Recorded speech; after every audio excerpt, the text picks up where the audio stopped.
welcome back to my channel. My name is PrachiSharma, and finally we are able to start up with the series of ISC 11th grade chemistry. I have received multiple requests, and trust me, I have been trying to get on this series and get started, and I apologize for the delay. But as we are starting the series from today onwards, stick with the process. Trust me that whatever we are covering up is important, and whatever I'm suggesting and providing feedback for is gonna help you out. So today the topic that we'll be working on is atomic mass unit. This is from the first chapter of your syllabus, that is your some basic concepts of chemistry. I am dividing this entire chapter into small portions so that we can also work on numericals and questions as we discuss the topic. I know this topic that I'm picking up is from the middle, but this is what I thought is good to start up with. So let's try and understand atomic mass unit. What do we understand by that? So the first thing is that imagine that you have a football. Okay, so once you have a football, it's like complete spherical. It's a 3D object, not a 2D object. That's first thing for you to remember. So it's a spherical round object, that is a 3D object. Now imagine that you are trying to cut it down into 12 equal parts. So how would you do that? You can cut it down horizontally and vertically, both of them. So once you do that, you get small boxes or small portions which we consider are equal to a very minute unit. Not 100% of course, because it is a spherical sphere. It's a spherical figure. But we try our best to cut it out into best equal portions or equal parts. So what is this spherical figure that we are talking about, or what is this sphere that we are talking about? This is your carbon atom. Okay, so this one part of it is your 1 AMU, that is atomic mass unit.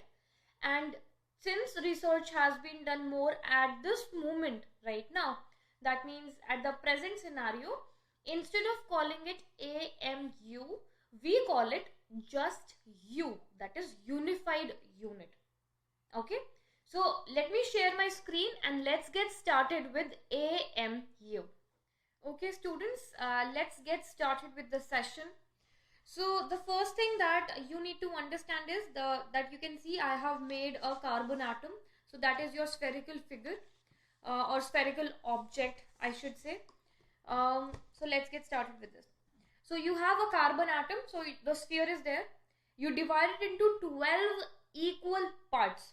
So when I divide it into 12 equal parts, so this is how I am doing the partition for it. Now I'm taking this center part, that is one part of it. So out of all 12 parts, I'm picking up one part of it. Do not go with the diagram because my parts do not look perfectly equal to each other, the ones that I have drawn here. So we assume that they are all equal for now. So this one single part that you have picked out, what is it? It is 1/12 of carbon atom, right? This 1/12 of carbon atom is actually 1 AMU. Okay, what do we mean by AMU, or what is the value of 1 AMU? That is 1.66 times 10 to the power minus 24 grams. This is the value for 1 AMU. That is one small part of the carbon atom that you decided to slice into 12 portions. So one part of that is equals to 1.66 times 10 to the power negative 24 grams. Okay. Students, for 11th grade, specifically 11th and 12th grade, the definitions that you learn, the scientific definitions, I should say, the scientific definitions that you learn are extremely important to understand word by word and to actually write them in that scientific form in the exam. because all the definitions that you do are highly important, and in 11th grade specifically they ask a lot of definitions in your school examinations. So do not take it lightly. Make sure that you understand each and every definition word by word, and you will have to memorize it. So if it makes sense to you, you will definitely be able to write that in the exam. So let's move on. Now, what is the use of AMU? Let's look at that. So when I say I have one AMU and I take, let's say I take up sodium or potassium. So what do I call sodium as? What is the atomic weight of sodium?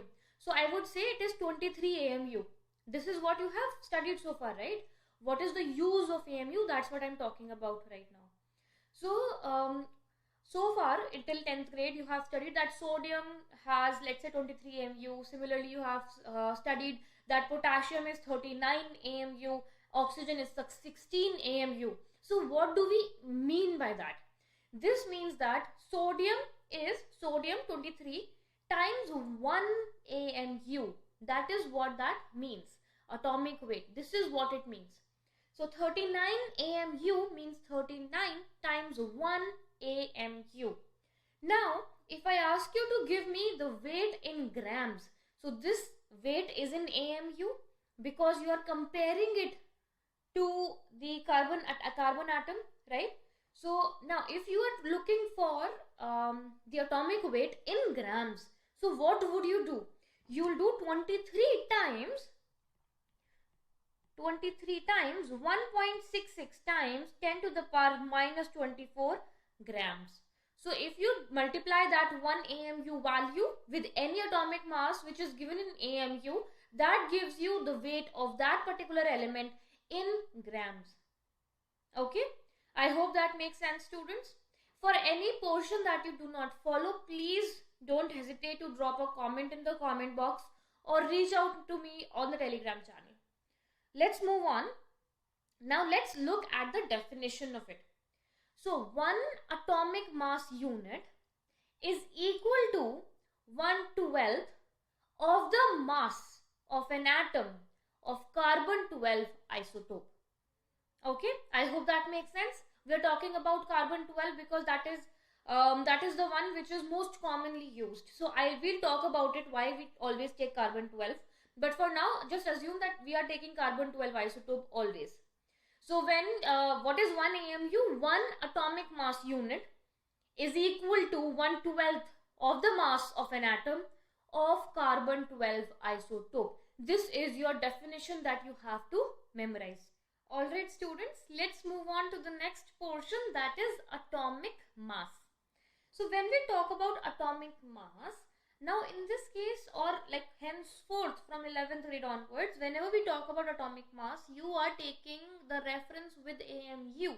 That means the reference from the carbon atom that we talked about. So the atomic mass of any element is the number of times an atom of that element is heavier than an atom of carbon. So what does that mean? So you remember we took 23 AMU. So what do we mean by that? 23 times 1.66 times 10 to the power negative 24. So that is so the number of times an atom that of an element that is heavier than an atom of carbon. So what are we doing? We are simply multiplying that. That is your atomic mass. Let's move to the next part. The instrument called mass spectrometer is used to determine atomic masses accurately. Why is this important? This is only important for some multiple choice questions that may show up in your exams. Now let's move to the most important portion for today, based on which we will also be working on a lot of numericals. So students, please have patience and understand well before you try out the questions on your own. So have patience and watch the video till the end so that any tricks that I am mentioning, you are able to follow through. So let's start with it. Now let's first read the definition.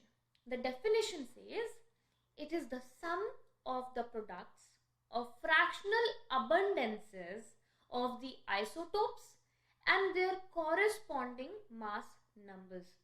Before we begin, let's understand what are isotopes. So far, whatever my students have studied till 10th grade, you would understand that we somewhat we talk about atomic number, and we also talk about atomic mass. So what are these? So when we talk about atomic number, we are talking about the number of protons. And when we talk about atomic mass, we are talking about protons plus neutrons, right? So what happens in this case is, when we talk about isotopes, we are talking about those parts of an element, or the existence of an element in a form that your number of protons is the same. That is, you have the same atomic number but different mass numbers. Okay, this is what isotopes are. Now, nobody in 11th grade is gonna ask you write a definition for isotopes. Okay, so this is a self-understood topic from now on, that you understand very well what isotopes are, and what we are studying is a step further from that, how to deal with isotopes, how to do calculations with isotopes. Okay, so let's look at this now. Now, when we talk about average atomic mass, now by the word, what it feels like is that I have given you 3 isotopes, okay, 3 different numbers. Let's say you have 45, 65, 75, okay, any x, okay, x. Let's say you have these 3 isotopes. By the name, it feels like that you add them up and you divide by 3, that becomes your average atomic mass. Okay, so that is not true. And the reason why we took carbon 12 in the first case was because you have carbon isotopes. So what are those? You have carbon 12, you have carbon 13, you have carbon 14. Why aren't we taking anything else? Why are we taking carbon 12? The reason for that is carbon 12 is in the most abundance, okay, available in the highest amount or abundance. That is the reason we take carbon 12. So any isotope, so we assume that whatever numericals you are doing, you are by default taking carbon 12 as your reference for all the numericals. And why is that? That is because carbon 12 is in abundance. Okay, now let's take an example. Let's say I have a sample space. Okay, this is my sample space. I have, let's say this is, I'm not sure if this is visible. Okay, I'll take a different color. So let's say this is carbon 12. Okay, I am marking it with red. So this is how my carbon 12 is looking like. And similarly, let's say I have, this is carbon 13. And then let's say this is your carbon 14. Okay. Now when you look at the sample space directly, you would understand that the red is the most visible isotope right now. C12 is the most visible. This means that C12 is the most in most abundance, okay, highest quantity that it is actually occupying the maximum space or taking up, has the maximum number of isotopes. Okay, that is what we mean by abundance. So that is the reason we are taking carbon 12 as the average, okay, of these 3. We are taking carbon 12 as the average and we are using that for calculations. Okay, I hope that makes sense to you. So this is how any of the numericals that we work on will actually, the logic is this only. But as we do it, I'm definitely sure you will get better idea. So let's get back to the definition. The definition says it is the sum of products of fractional abundances of the isotopes on their corresponding masses, corresponding mass numbers. Let's come on a question. I'll help you understand it with the help of a question. The question says, calculate the atomic mass average of chlorine using the following data. So this is your data and you're supposed to calculate the average atomic mass for chlorine. Now, this is the percentage of natural abundance that is given to you. I hope that is clearly visible. Natural abundance. Okay. Now, if I'm supposed to calculate it by the regular method, so what is the method? What the definition tells us? What is the method? The definition, method says that you're supposed to calculate it as, so 75 0.77 times 34.9689 plus 24.33 times 36.9659 divided by 75.77 plus 24.33. This is what the actual method looks like. So what does this mean? This means that natural abundance times the mass that is given to you plus the natural abundance of the second isotope times the mass that is given to you and divided by 100, or for formality purposes we'll write 75.77 plus 24.33, but technically in the denominator you should always have 100. Okay, now this is how your working should look like. Okay, but in the exams a lot of students, so in ISC you are allowed to use a calculator, but that's not that doesn't make sense that you are wasting a lot of time on this calculation when you can easily write the answer, when you can easily calculate the answer. Okay, so let me tell you how do we get the answer. As I told you that any isotope that is available in abundance compared to other isotopes, your answer will be closer to that one. Okay, so for example, for carbon 12, 13, 14, we found that carbon 12 was the most in abundance, so your answer was closest to carbon 12. Okay, hence we are taking it as a default carbon 12 for all the numericals. Similarly, when we look at this particular question, okay, you understand that 75.77 is in abundance compared to 24.33. This means that your answer should be closer to 35. Okay, your answer should be closer to 35. What you can say is, you can directly look at the question. You can write the answer should be somewhere around 35.3. So, of course, in the school examination, we are supposed to show this entire equation. So, write this equation. Don't do any calculations. You figured out that 35 chlorine is the one in abundance. You can write your answer as 35.3. Okay. Now, someone can write it as 35.2. Someone can write it as 35.5. All of these answers are valid and acceptable answers because the variation is only by 0.2, 0.1, 0.3. Okay. So, that is the reason all of these answers are acceptable in your examination. Okay. So, how does this help you out? This is a very easy trick to get you closer to your answer and get the correct answer. Now, another trick. Now, let's talk about the trick. Another trick.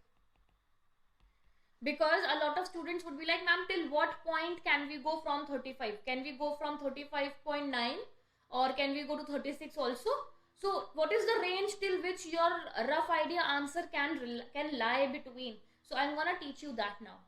So, what you will do is, you will take the isotopes, the value 35 and 37. So, 35 and 37. Add them up and divide by 2. What are you doing? You're trying to get the average.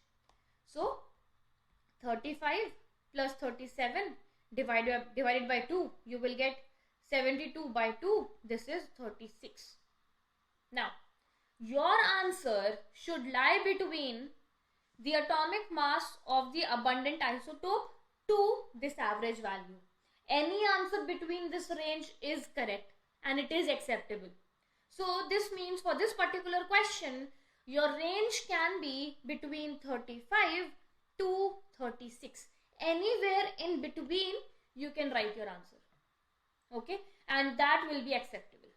So this is your trick in which you can avoid this whole calculation and you can jump up to the correct answer. And even if you do the calculation, you are gonna get somewhere around this only. And if you want, you can give it a try and let me know in the comment box what did the calculation give you the answer as. Okay, students. Now let's move to the next question.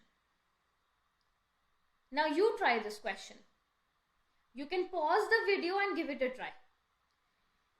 I'll read the question for you. An element X consists of two isotopes whose atomic weight are 10.01 and 11.01. The atomic weight of natural X is 10.81. Find the percentage of each isotope in natural X. So give it a minute, pause the video, try it out. Now let me discuss with you what the answer should be like. Now what is happening is, you have two isotopes. The element X consists of two isotopes whose atomic weight are, so you have 10.1 given to you and 11.1. The atomic weight of natural X is 10.81. Find the percent of each isotope in natural X. So what is happening is, they have given you that 10.81 is your average atomic weight. Okay, average atomic mass. They have given you that. So what you have to figure out, which one is closer to 10.81. Is it closer to 11.01 or is it closer to 10.01? Because whichever of these two is closer to 10.81, that particular isotope will be in abundance, right? So the first thing you will do is, you will cancel out those options that are not possible. So when you look at D, 100%, that is not possible. 50-50 is not possible. So your answer should lie between A or B. That means either 10.01 is in abundance or 11.01 is in abundance. So when I look at 10.81, it is closer to 11.01 because you are just away by 20 points, 0.20, right? That is what is the difference between 11.01 and 10.81. So this means that 11.01 is in abundance, my students. So this means the second one should be in abundance. So your answer should be B. That second one that is given is in abundance and the first one is smaller in amount. So this means B is your correct answer. Okay students, so I hope you understood that by using these logics and these tricks, you don't even have to lift up a pen and you can directly reach up to your answer. And these type of multiple choice questions are seen a lot in your examination. So let's move on to the next one. You can again pause the video and give it a try on your own. Try not to lift a pen and solve it for yourself. So let's do the question. So you have element X, isotopes are 30X and 32X. Abundance is 50%, 50%. Calculate average atomic mass. Since you are simply calculating the average atomic mass and both the abundance are 50-50, so you directly do what? 30 plus 32 divided by 2. Direct average will be your correct answer. Let's move on. For this particular question, let me know the answer below in the comment box. Let's move to the fourth question. Element X has the following isotopic composition. So you have three isotopes given. The weight at atomic mass of the naturally occurring element is closest to, and okay, options are not given. Yeah, so you can pick up from these choices. It is closest to what? Okay, so they are asking your atomic mass should be closest to which of these isotopes. That is what your question is. So element X has the following isotopic composition. So let's look at it. So you have 200, 90%, 199, 8%, 202, 2%. So which will be the closest to your actual atomic mass? So that will be so that will be 200, the first one, because it is 90%. So your closest one will be 200X, that particular isotope. Let's move on to the next question, students. Now this question is a multiple choice question. Given that the abundance of the isotopes respectively, so you have iron, 3 isotopes, 5%, 90% and 5%. The atomic mass of iron is what? So you are supposed to calculate the average atomic mass. So let's go back to our trick. The first thing to do was, there were 2 steps in the trick. The first thing was figure out which one is the highest in abundance. Okay, so that is 90%, 56, right? Second thing was to find the average of the atomic masses given to you. So what will that be? So 54 plus 56 plus 57 divided by 3. So what value do I get here? Let me quickly use a calculator. You can do that and let me know in the comment box what are you getting. So I have 54 plus 56 plus 57 divided by 3. I am getting 55.66. So 55.66. So your range for this particular value should lie between 56 and 55.66. So which one is that answer? Which one is closest? So can I have 56.05? No, that is not in my range. Then can I have 55.75? Yes, it can be 55.75. So which one is the highest or which one is the closest to 56 as a value? So your answer should be B, because all of these are very, very close values. So your answer should be B, because that is closest to your F56 iron. So that is the closest to that. So your answer is B for this particular question. Now let's move on to the next question. Now, naturally occurring boron consists of two isotopes whose atomic weights are 10.01 and 11.01. So these are your atomic masses given. The atomic weight of natural boron is 10.81. Calculate the percentage of each isotope in natural boron. So let me solve this question. Now in this question you will need to do calculations. So you cannot skip this one. So please pay attention on this question. So what is happening is, the first thing is write down the information that is given to you.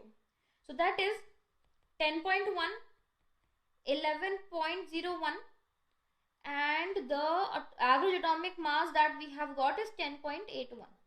Correct? Now we do not know certain values, that we do not know the abundance. So what we can take is, we can take X for the first one.